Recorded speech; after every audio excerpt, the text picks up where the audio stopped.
ఏంది మాట్లాడబెట్టి. Hi hello నమస్తే, welcome to RTV. నేను మీ అనేంద్ర. ఈరోజు మనతో పాటు ఒక స్పెషల్ గెస్ట్ ఉన్నారు. ఆ గెస్ట్ గురించి నేను స్పెషల్గా ఇంట్రడక్షన్ ఇవ్వవసరం లేదు, బికాజ్ ఎందుకంటే సోషల్ మీడియాలో ఆయన ఎంత ఫేమస్ అంటే ఆ కుర్చీని మడత పెట్టి ఇంకా తర్వాత నేను చెప్పవసరం లేదు. ఎంత ఫేమస్ అయిందంటే ఇప్పుడు గుంటూరు కారం మంచి మసాలా సాంగ్ కోసం ఫ్యాన్స్ అంతా ఈగర్గా వెయిట్ చేస్తున్న సిచ్యువేషన్లో సూపర్ సాంగ్ రిలీజ్ అయింది. ఆ సాంగ్ ఏంటో కూడా మీరు చూసే ఉంటారు. ఫుల్ సాంగ్ కోసం కూడా అందరం వెయిట్ చేస్తున్నాం కదా. మరి ఆ సాంగ్ అసలు ఆ డైలాగ్ ఎక్కడి నుంచి వచ్చింది? మన మహమ్మద్ పాషా కుర్చీ తాత దగ్గర నుంచి. సో ఈరోజు మనతో పాటు ఉన్నారు. సో అసలు ఆ సాంగ్ ఎలా ఆయన తమన్ గారు ఎలా అసలు అప్రోచ్ అయ్యారా, లేకపోతే తీసుకున్నారా, లేదంటే ఈయన చెప్పిన డైలాగ్నే వాడుకున్నారా ఏంటి అనేది తెలుసుకుందాం. నమస్తే అండి. నమస్తే. ఎలా ఉన్నారు? పర్వాలేదండి. చూసారా సాంగ్? చూసారా? చూసా. ఓకే. సో ఎలా ఎలా అనిపించింది సాంగ్ చూసిన తర్వాత? నా అదృష్టం అనుకున్నానండి. కానీ ఒక పాట నన్ను అడగనుండే. నన్ను అడగకుండా అనుకోకుండా సత్య గారు టీవీలో మొబైల్లో చూపించిండు. ఓకే. తాత నీ పాట వచ్చేసిందంటే నేను స్టన్ అయిపోయినా. కొచ్చి తాత. కానీ స్టెప్పులు అదిరిపోయినాయి సార్. పిచ్చ స్టెప్పులు వేసిండు. తర్వాత అనుకున్నా పోనీలే చూద్దాం, పిక్చర్ 12th ఉంది కదా, రిలీజ్ అయినాక పోదాం, లేకపోతే రిలీజ్ నాడు పోదాం ఫ్యామిలీని తీసుకొని అనుకున్నా. అందుకే గమ్మునుకున్నా. కానీ ఒకటే మాటనండి, ఆ భగవంతుడు నాకు ఇచ్చిన ఓపిక, నా తెలివి, నా మాట నన్ను కాపాడుతుందండి నా అభిమానులతోటి. Next okay. అయితే ఫస్ట్ ఆఫ్ ఆల్ అంటే ఈ మీ కుర్చీ ఈ డైలాగ్ని మేము యూస్ చేసుకుంటాం అని చెప్పి గుంటూరు కారం టీం నుంచి ఎవరు కాల్ చేశారు, ఎలా అప్రోచ్ అయ్యారు, ఇది ఎలా జరిగింది? నా దగ్గరికి ఎవరు రాలా. కాకపోతే ప్రొడ్యూసర్ పేరు ఏం పేరు? సుకుమారా? నాగవంశీ. డైరెక్టర్ పేరు త్రివిక్రమ్. అనుకోకుండా కలిసిండండి సత్య గారితో. ఏడికి పోయినామండి మనం ఏడికి పోయినాం ల్యాబ్కా, అన్నపూర్ణ స్టూడియో కాడ అనుకోకుండా అతను కలిసిండు. అతనే ఆయన నాకు తెలియదు. అతనే అని నాకు తెలియదు. నమస్తే అంటే నమస్తే అన్నాడు, వెళ్ళిపోయినా. తర్వాత తెలిసింది అతను పలాని వ్యక్తి అని. సరేలే నమస్తే అయితే పెట్టినా కదా అని గమ్మున వచ్చిన. Next okay. తర్వాత ఈ సాంగ్ మీది ఈ పదం ఏదైతే ఉందో దాన్ని సాంగ్లో పెట్టాలని ఎవరు అడిగారు, ఎలా ఎలా ఛాన్స్ వచ్చింది అది? నేను గిట్టిన జనాల ముంగడ కుర్చీ ముడత పెడతా అన్న మాట అతను డైరెక్టరో ప్రొడ్యూసరో క్యాచ్ చేసిండు. దాన్ని ఒక పాట రూపంలో మహేష్ బాబుకు యాక్టింగ్ చేయించుకున్నారు, ఒక పాట రూపంలో. కానీ నేను ఫుల్ హ్యాపీ. ఎవరు మ్యూజిక్ డైరెక్టర్? తమన్ గారు పిలిచారా? తమన్ గారు పిలిచి మీతో అది రికార్డ్ చేయించారా? తమన్ గారికి అనుకోకుండా కలవబుద్ధి అయింది, ఇతను తీసుకుపోయాడు. దీనికోసం తమన్ నెవర్. అతను ఒక మ్యూజిక్ డైరెక్టర్. ఇతను మనం తమన్ దగ్గర పోతామంటే నేను కూడా హ్యాపీ ఫీల్ అయినా. అంత పెద్ద మ్యూజిక్ డైరెక్టర్ నన్ను పరిచయం చేస్తాను అంటే పోయినా కలిసిన. అతను సంతోషంగా అంతో ఇంతో ఇచ్చిండు. నా హెల్త్ బాగాలేదని చెప్పి నాకు దమ్మొస్తుంది బాబు, సరే అని ఇచ్చేసిండు. ఇప్పుడు సత్యాని ఇప్పుడు తమన్ గారు కాంటాక్ట్ అయ్యారా? అవును. మీ వాయిస్ కావాలి మహేష్ బాబు గారి సాంగ్కి అని చెప్పి నన్ను ఎవరు అడగల, సత్యాన్ని అడిగారు. సత్య కూడా పాప అతను కూడా తెలియదు. మరి తమన్ గారి దగ్గరికి ఎలా వెళ్ళారు, ఎందుకు వెళ్ళారు అసలు? అతను డైరెక్టర్, మ్యూజిక్ డైరెక్టర్ అని సత్య గారు తీసుకుపోయినారు. నా హెల్త్ ఇప్పుడు జస్ట్ బెటర్. అతని దగ్గర పోయే ముందు నాకు మాట్లాడే ఓపిక లేదు, మొసొచ్చేది, ఆయాసం. పోయిన ఆయన దగ్గర 2 నిమిషాలు ఉన్నాం. వచ్చిండు పాపం, తనకు తోచిన సహాయం చేసిండు. చల్లా బతకాలండి. నెక్స్ట్ సో అయితే మిమ్మల్ని ఇది వైజాగ్ సత్యాకి తమన్ గారు కాంటాక్ట్ అయ్యారు మీ వాయిస్ కావాలని, అంతేనా? అవునండి. సో ఆయన ఎక్కడ స్టూడియోకి తీసుకుని వెళ్ళారా, ఎక్కడ చేశారు? అవును, స్టూడియోలోనా? అన్నపూర్ణ. ఓకే. సో ఎంత టైం పట్టింది? 1 డే పట్టింది? 1 డే ఫుల్ కూడా కాదు, మామూలుగా ఒక 6-7 గంటలు పట్టవచ్చు. ఓకే. రెమ్యూనరేషన్ ఇచ్చారా? 1,00,000 ఇచ్చారా? ఓకే. తమన్ గారే ఇచ్చారా? ఓకే. సాంగ్ మొత్తం విన్నారా మీరు? మొత్తం చూడలే నేను. సాంగ్ వాడినా కానీ మొత్తం సాంగ్ చూడలే. ఒక 2 స్టెప్పులు చూసిన మహేష్ బాబు, అదిరిపోయింది అండి. ఓకే. మహేష్ బాబు గారితో అంటే మీది కూడా ఒక స్టెప్ ఉంటుంది మధ్యలో అని చెప్పేసి అయితే జస్ట్ మిస్ 2 minutes అతని కార్ వెళ్ళిపోయింది, నేను అక్కడికి వెళ్ళిపోయాను. ఓకే. సో అయితే ఇది షూటింగ్ ఉంటుంది మీ స్టెప్ కూడా ఉంటుంది అయితే సాంగ్లో కంపల్సరీ మహేష్ బాబు గారితో కలిసి. దేవుని దయ వల్ల మీ దయ వల్ల అందులో ఆ పాట పెట్టుడే నా అదృష్టం అండి. 12వ తారీఖు నాడు పిక్చర్ రిలీజ్ అవుతుంది. నాకు ఇప్పుడే భయం అవుతుంది, అసలు ఉండాలన్నా ఇక్కడ వరంగల్కి వెళ్ళిపోవాలా. వరంగల్లో కూడా రిలీజ్ ఉంది. చుట్టుముట్టుతారు ఫ్యాన్స్ వచ్చి మిమ్మల్ని. మొన్ననే 7 రోజులు పోతే వీళ్ళంతా ఎత్తులాడి తీసుకొచ్చిండు. ఇతను వాళ్ళు నా భార్య ఇంటర్వ్యూ ఇచ్చింది, మా ఆయన లేడని. అది చూసి తట్టుకోలేకపోయి వచ్చేసిన. వీళ్ళు వచ్చి తీసుకొచ్చిండు అన్ని రాత్రి కారులో. కానీ ఒకటి బాబు, ఆడదాన్ని ఏడిపించినోడు ఎవడు సుఖంగా ఉన్నాడు. నెక్స్ట్ మరి మీరు ఎందుకు కనిపించకుండా 7 రోజులు ఎక్కడికి వెళ్ళిపోయారు? మా అక్క హెల్త్ బాగాలేక. మరి ఇంట్లో చెప్పేసి వెళ్ళాలి కదా, వాళ్ళు కంగారు పడతారు. అన్ఎక్స్పెక్టెడ్ ఇమ్రాన్ భాయ్ దగ్గర పోయినా అనుకోకుండా. ఇతడిని తీసుకుపోయాడు, 1000 రూపాయలు ఇచ్చిండు అతను. అప్పుడు కొద్దిగా తాగేది, ఇప్పుడు మానేసిన. 90 కొట్టినా చక్కగా టికెట్ తీసుకొని ట్రైన్ పట్టుకొని వరంగల్కి వెళ్ళిపోయినా. ఆడిగిపోతే ఏంది, సుమారు 6 గంటలకు దిగిన ఆడ. మొత్తం ఇంటి చుట్టూ గుమ్మిగుడులు కుర్చీ తాత వచ్చిండండి మా అక్కింటి కాడ. ఇంకా అక్కడ సెల్ఫీలు, మా అక్క పిల్లలు, మనవళ్ళు మనవరాలు చాలామంది ఉన్నారు.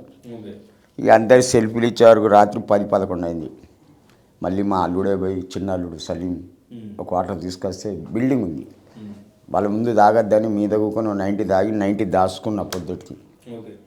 ఇక ఆ తర్వాత మళ్ళీ కామనే అక్కడ 4 రోజులు ఉన్నా. 4-5 రోజుల్లో కూడా వీళ్ళు గాలిచ్చి తిక్కమత అయ్యిండు. ఎందుకంటే నేను చెప్పకుంటే ఎటు పోను. నా భార్య ఫోన్ చేద్దామన్నా ఫోన్ నెంబర్లా, అక్కకి చెప్దామన్నా తిడుతుంది చెప్పకుండా వచ్చినా అని. ఇక మళ్ళీ వీళ్ళే వచ్చి కారు వేసుకొని వచ్చి తీసుకొని వచ్చిండు. అంటే ఆడికి పోడు కూడా నా లక్కేనండి.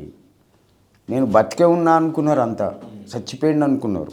10 సంవత్సరాలు అయిపోక నా ప్రాపర్ వరంగల్కు. నన్ను చూసి చాలా సంతోషపడ్డారు. కుర్చీ తాత వచ్చిండు, మన ఊరోడు. ప్రపంచ పటంలో వరంగల్ను పెట్టినా సార్, వరంగల్ను ప్రపంచ పటంలో. మీరు ఇప్పుడు ఇది సాంగ్ది రికార్డింగ్ అయిపోయిన తర్వాత వెళ్ళిపోయారా, లేకపోతే మధ్యలో ఈ మధ్యన రికార్డ్ చేస్తారు? ఇది ఈ మధ్యనే ఈ 7 days కనిపించలేదు కదా, ఈ 7 daysకి ముందే అయిపోయిందా రికార్డింగ్? అంత ముందే అయిపోయిందా? ఓకే. మహేష్ బాబు గారిని కలవలేదా? కలిసే ఛాన్స్ ఉండే బాబు, కానీ కలుస్తా. పిక్చర్ రిలీజ్ రోజు ఆయన ఎట్లయినా వస్తాడు గుంటూరు. మీ సాంగ్ ఇది వీడియో కూడా సాంగ్లో మీది ఏదో స్టెప్ ఇద్దరితో కలిపి ఉంటుందంట కదా? మిస్ అయింది అంటలేనా? అది అంటే మళ్ళీ రమ్మని చెప్పారు అని చెప్పేసి తెలిసింది నాకు. వచ్చింది రికార్డ్ చేయడానికి. అల్లు అర్జున్దో లేకపోతే ఇతందో ఆఫర్ వస్తుంది మీ దయ వల్ల. ఆ భగవంతుడు చల్లగా చూస్తే నన్ను. త్రివిక్రమ్ గారు ఆఫర్ ఇచ్చారంట కదా నెక్స్ట్ అల్లు అర్జున్ మూవీలో కూడా క్యారెక్టర్. ఫిబ్రవరిలో. ఓకే, చెప్పారా? షూటింగ్ టైం చెప్పారా? ఇంకా టైం ఇవ్వాలా, ఫిబ్రవరి అని డేట్ ఫిక్స్ కాల. ఓకే. కానీ ఒకటి బాబు, నా కళలో కూడా ఊహించలే. ఇవాళ ఇంతమంది అభిమానులు నాకు ఉంటారు, నా గురించి వెయిట్ చేస్తారు, నా గురించి ఇంటర్వ్యూల కోసం కెమెరాలు వస్తాయి, లైట్లు వస్తాయి, నా కోసం టైం కట్ చేస్తారు, ఎక్స్పెండేషన్ చేస్తారు టైం అని చెప్పి నేను ఊహించలా. నేను సింపుల్గానే ఉంటా. ఇప్పుడు నేను ఎంత పెద్ద మనిషి అయినా కూడా సింపుల్గానే ఉంటా ఇట్లా. కాకపోతే ఈ గడ్డం పెరిగింది, తీసేస్తాయి ఇవాళ. మామూలుగా మీకు ఇప్పుడు హెల్త్ ఇష్యూ కూడా వచ్చింది కదా, సో ఏంటి ప్రాబ్లం ఏంటి? దమ్ము, హెల్త్ పెద్ద, ఏజ్ పెద్దది, 62 ఏళ్ళ వయసు, గ్లూకోజ్ తెలియదు ఇప్పటివరకు, లైట్గా దమ్ము వస్తుంది బాబు. పోయినా ఇవాళ హాస్పిటల్ తీసుకుపోయిన సత్య గారు ఇక్కడ ఎల్బీ నగర్, మళ్ళీ తీసుకొని వచ్చిండు. ఆ తర్వాత మీ ఫోన్ వచ్చింది, ప్రాబ్లం ఏం చెప్పారు హాస్పిటల్లో? ఎక్స్రే గిట్లా తీసుకోవాలా, ఇవాళ ఇప్పుడే పోదామన్నాడు, హాస్పిటల్ అడ్మిట్ చేస్తా అని ఎర్రగడ్డలో. నేను అన్న నా భార్యతోటి, ఇంటికి కొడుకు కోడలు వచ్చిండు, వాళ్ళతో 1-2 గంటలు ఎక్స్పెండేషన్ చేసి కటింగ్ గడ్డం చేయించుకొని స్నానం చేసి నీట్గా పోతా. ఈ పిచ్చి అవతారంతో హాస్పిటల్కి పోతే వీడు కుర్చీ తాత పిచ్చోడా అంటారు అని. అంటే నా భార్య కూడా ఒప్పుకున్నది. ఇప్పుడు నాతో ఉంది నా భార్య. ఇప్పుడు మీరు ఇంతకుముందు ఫేమస్ అవ్వకముందు మీ లైఫ్ కానీ మీకు వచ్చే డబ్బులు ఇన్కమ్ కానీ ఎలా ఉండేది? ఇప్పుడు ఫేమస్ అయిన తర్వాత అందులో ఏమైనా మార్పు వచ్చిందా మీ జీవితంలో కానీ, మీకు వచ్చే జీవితంలో కానీ? చాలా వచ్చిందండి. అప్పుడు వరంగల్లో కూరగాయలు అమ్మిన ఒక 20 సంవత్సరాలు. తర్వాత ఎర్రగడ్డ రైతు బజార్లో ఆకుకూరలు కొనుక్కొని అమ్ముకునేది. సుమారు 500, 600, ఒక్కోసారి 1000 రూపాయలు దొరికేది. ఇక నాకు అప్పుడు కొంచెం హ్యాబిట్, ఇంత దాగి కొన్ని పైసలు దాచుకునేది. పంటే అక్కడనే పండుకునేది ఎర్రగడ్డ రైతు బజార్లో, లేకపోతే లాడ్జింగ్ పోయేది, లేకపోతే ఇంటికి పోయేది. ముందు ఫేమస్ అవ్వకముందు అంతకు ముందే. అయితే అనుకోకుండా నా భార్య ఇంటర్వ్యూ ఇచ్చిందండి. నీకు ఒక వారం కనపడకపోతే ఇదే అది అన్ఎక్స్పెక్టెడ్. ఎవరో చూయించింది నాకు, ఇది నువ్వే నా తాత అని, వరంగల్లో. నేనే ఈమె ఎందుకు ఏడుస్తుంది, నా కూతురు నా భార్య. సరే నాకు ఉండబుద్ధి కాల, చక్కగా ట్రైన్ పట్టుకొని వచ్చేసిన. వస్తామనుకున్నా ఇక వీళ్ళు వచ్చిండు. నేను వద్దామనుకున్నా, సత్యగారు కారు తీసుకొని వచ్చిండు. కానీ ఒకటండి, ప్రపంచంలో ఇలాంటి వ్యక్తులు కూడా ఉంటారని నేను ఊహించలా. Okay, right. కానీ అంటే ఇప్పుడు మీ జీవితం ఇప్పుడు ఫేమస్ అయిన తర్వాత జీవితం కానీ, మీకు వచ్చే జీతం కానీ, డబ్బులు కానీ, ఇన్కమ్, వీటిలో ఏం మార్పు వచ్చింది? ఇంత ఫేమస్ అవ్వడం వల్ల ఏమైనా మార్పు వచ్చిందా? వచ్చిందండి. ఏమొచ్చింది? నా జీవితమే మారిపోయింది. తర్వాత ఇన్కమ్ కంప్లీట్లీ, ప్లీజ్ లేకపోతే నేను మాట్లాడా. ఇప్పుడు మీరు ఎంత సంపాదిస్తారు అనేది నాకు ముఖ్యం కాదు, నాకెంత ఇస్తారు అనేది అది ముఖ్యం. మీ సంపాదనకు నాకు ఏ సంబంధం లే. నాకు మెయింటెనెన్స్ ఉంది, భార్య ఉన్నది, ఇంటి కిరాయి ఉంది, ఇక్కడ ఇవన్నీ ఉన్నాయి అని అంటే అంతో ఇంతో ఇస్తే. కానీ ₹1,00,000 తర్వాత ఇమ్రాన్ భాయ్ తిన్నారు, ఆ పేరు ఎప్పుడన్నా, పరేషాన్ బాయ్స్, అతను కూడా దేవుడేనండి. ఆయన ఏమైనా సహాయం చేశాడా? 50,000 ఇచ్చిండు ఫస్ట్. ఓకే. మొన్న అతను ఇచ్చిన ₹1,000 వరంగల్ పోయినా, పొంగని ఇచ్చేసిండు. చిచ్చా గజార్దేదో అనగానే దండు అని ఇచ్చింది. మరి ఏం చేస్తున్నారు? డబ్బులు ఫ్యామిలీకి ఇస్తున్నారా లేదంటే తాగడానికి? నా కొడుకు ఇచ్చిండండి, పెద్ద కొడుకు. 1,40,000-50,000 వరకు ఇచ్చిన. ఇట్లా ఈవెంట్లు, షూటింగ్లు, ఇంటర్వ్యూలు అంటే మూర్ఖుడు వెళ్ళిపోయాడు వాడు. డబ్బు, ఇల్లు లేదు వానికి, మేడ్చల్లో పూలు అమ్ముతాడు. వాళ్ళు చదవాలా, వీడు అదేంటి అంటారు, జల్లెడ పట్టుకొని పువ్వులు అమ్ముతాడు. ఇంకో ఇల్లు కట్టిస్తే వీని కర్మ అనుకొని వానికి ఇచ్చిన డబ్బులు. ఆ మూర్ఖుడు తాగొచ్చి నన్నే కొట్టొచ్చిండు. బాధ అనిపించింది. నా దగ్గర 200 నోటు ఉండే, బస్సు ఎక్కినా వచ్చేసిన. ఇప్పుడు తిరుగుతున్నాడు నా కోసం.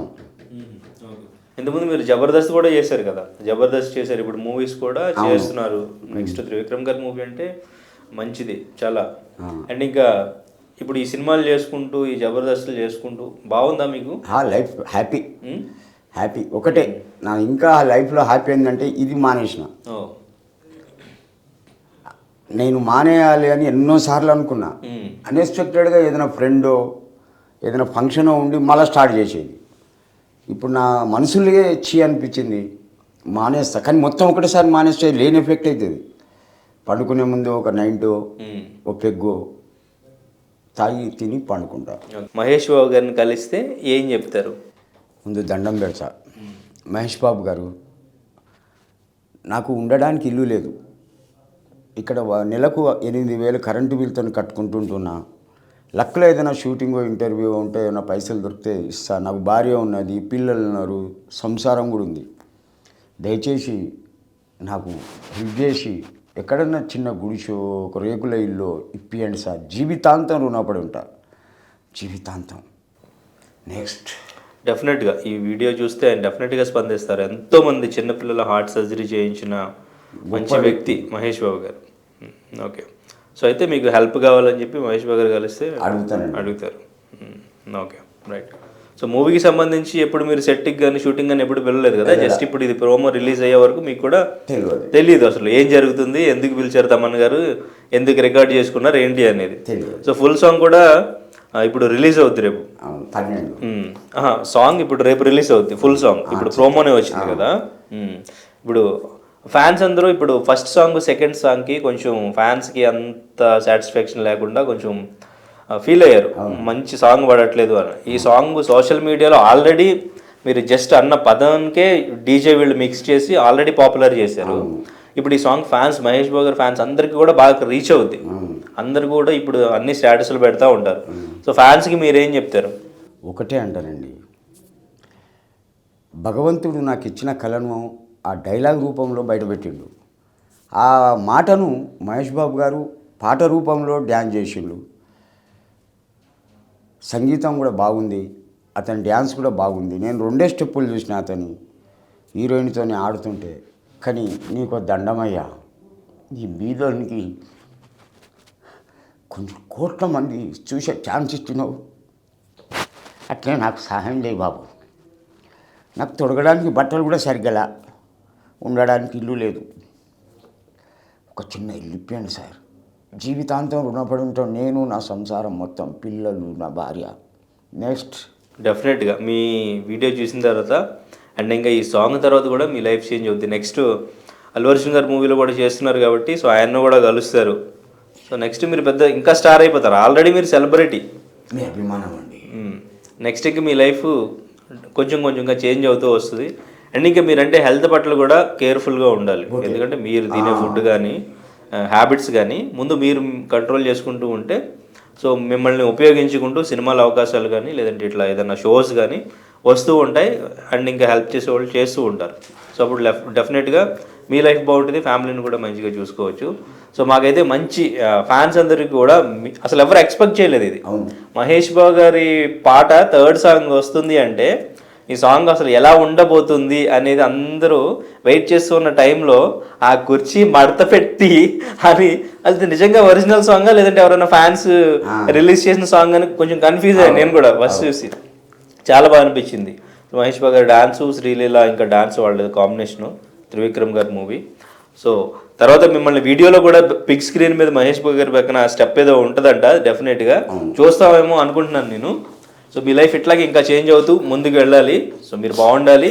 సో మంచిగా అందరినీ ఎంటర్టైన్ చేయాలి. All the very best. Thank you. నమస్తే. మీ అందరికీ నాదొక దండం అండి, నా అభిమానులకు. మీరు ప్రపంచంలో చల్లగా ఉండాలి, ఆ ప్రపంచంలో నేను నా భార్య పిల్లలు చల్లగా ఉండాలి. తాతగారు ఇప్పుడు వైజాగ్ సత్యతో మీకేంటి సంబంధం ఏంటి? అసలు ఈ ఛాన్స్కి సత్యకి ఏమైనా సంబంధం ఉందా? ఉందండి. అతను పరిచయం లేకముందు నాకు లైట్గా పబ్లిసిటీ ఉండే. ఆ లైట్ పబ్లిసిటీతో నేను ఎంతో కొత్త నెట్టుకొచ్చిన. ఇతను పరిచయం అయిన తర్వాత నా లైఫే మారిపోయింది. రోజు ఎక్కడనో event, shooting, something anything. Is the great man. భగవంతుడు ఇచ్చిన ఫ్రెండ్ అనుకుంటా. ఒకటి, భగవంతుడు మంచోళ్ళకి ఎప్పుడు కానీ మంచే చేస్తాడు. నాకు ఈ వయసులో ఇంత వెయిట్ చేసే జనాలు ఉన్నారంటే నిజంగా నా అదృష్టం. ఆ దేవునికి మీకు 1,00,000 దండాలండి, 1,00,000 దండాలు. నెక్స్ట్ సత్య ఏంటి అసలు ఆయన ఇంతకుముందు ఆయన అడిగాను కానీ బట్ ఈ సాంగ్కి సంబంధించి అసలు ఎవరు అప్రోచ్ అయ్యారు, ఎలా అప్రోచ్ అయ్యారు, ఎన్ని రోజులు టైం పట్టింది, ఎట్లా జరిగింది? తమన్ గారి దగ్గరికి, మ్యూజిక్ డైరెక్టర్ తమన్ గారి దగ్గరికి నేనే తీసుకెళ్ళాను. తీసుకెళ్ళినాక ప్రసాద్ ల్యాబ్స్లో ఆయన వాయిస్ కూడా తీసుకున్నారు. కుర్చీ మడత పెట్టి దిగితే మెడకాడ ఇరుగుతాయి. సో అదే ఇప్పుడు పాటలో పెట్టారు. థర్డ్ సాంగ్ అనుకుంటా కదా ఇది.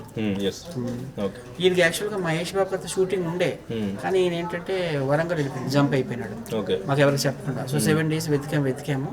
తర్వాత ఒక ప్రముఖ ఛానల్లో ఇంటర్వ్యూ ఇచ్చాము. ఇంటర్వ్యూ ఇచ్చినాక అక్కడ నాకు ఉన్నారు కదా ఫ్రెండ్స్, వాళ్ళు నాకు కాల్ చేశారు. ఇక్కడే ఉన్నాడు వరంగల్ రైల్వే స్టేషన్ అన్నారు. ఇప్పుడు కార్లో వెళ్ళి తీసుకొచ్చామన్నారు. ఓకే. సో ఆ వీడియో సాంగ్ కోసం ఆయన మళ్ళీ అప్రోచ్ అయ్యారా? తమన్ గారు కల్పించాను ప్రసాద్ ల్యాబ్స్లో. మాట్లాడారు. ఆయనకి ఆర్థికంగా సహాయం కూడా చేశారు. ఓకే. తర్వాత ఈయన వాయిస్ కూడా తీసుకున్నారు. కుర్చీ మడత పెట్టింది. ఒరిజినల్ వాయిసే తీసుకున్నారు. ఆ ఒరిజినల్ వాయిసే పెట్టారు. ఓకే. సో దానికి మంచి రెమ్యునరేషన్ కూడా ఇచ్చారని చెప్పారు. ఆయన అడగను. Okay, right. So next Trivikram గారు, అల్లు అర్జున్ గారు కాంబినేషన్లో కూడా మీ ఇద్దరికి కూడా ఏదో క్యారెక్టర్ అని చెప్తున్నారు. ఇస్తామన్నారు. నెక్స్ట్ కన్ఫర్మ్ అయిపోయింది. అల్లు అర్జున్తో చేస్తాం. ఫిబ్రవరి డేట్ ఫిక్స్ కాలా, మా ఇద్దరు కూడా ఛాన్స్ ఇస్తాం. ఫిబ్రవరి. చాలా సంతోషం. రైట్. సాంగ్ నాకు మీకు ఎలా అనిపించింది? చాలా బాగుంది. అసలు నాకే చాలా షాకింగ్గా అనిపించింది. ఎందుకంటే కుర్చీ తాత ఎక్కడికో వెళ్ళిపోయినాడు. మహేష్ బాబు గారు అంటే ఆయన టాలీవుడ్లో నెంబర్ 1 హీరో. సో ఈయన పాటకు డ్యాన్స్ చేయడం అంటే నిజంగా స్కై ఈజ్ ద లిమిట్ అనుకోవచ్చు హ్యాపీనెస్కి. So congratulations, all the best. Thank you so much. All the very best ఇద్దరికి కూడా. మరిన్ని వీడియోస్ కోసం ఛానల్ ని సబ్స్క్రైబ్ చేయండి. లేటెస్ట్ అప్డేట్స్ కోసం వాట్సాప్ ఛానల్ ని ఫాలో చేయండి. అండ్ లింక్ డిస్క్రిప్షన్ లో ఉంది.